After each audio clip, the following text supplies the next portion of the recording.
गरीब आदमी था, नाम था रमेश। उसका एक बेटा था, रोहित। रमेश खुद तो ज्यादा पढ़ नहीं पाया, लेकिन उसका सपना था कि उसका बेटा बड़ा आदमी बने। वो दिन रात मजदूरी करता, धूप में जलता, बारिश में भीगता, लेकिन कभी शिकायत नहीं करता। एक दिन रोहित ने कहा, पापा मुझे नया मोबाइल चाहिए, सब दोस्तों के पास है।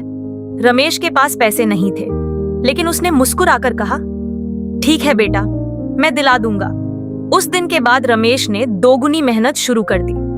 दिन में काम, रात में भी काम, कभी खाना छोड़ दे, बस एक ही सोच, मेरा बेटा खुश होना चाहिए। कुछ दिनों बाद आखिरकार उसने पैसे जोड़ लिए।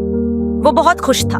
उसने मोबाइल खरीदा और घर की तरफ दौड़ पड़ा, लेकिन रास्ते में उसे चक्कर आया और वो सड़क पर गिर गया।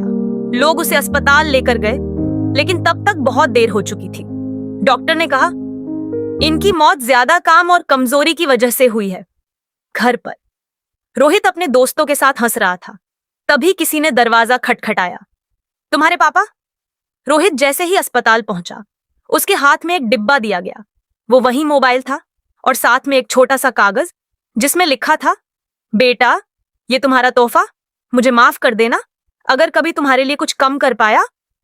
ये पढ़ते ही रोहित जोर जोर से रोने लगा।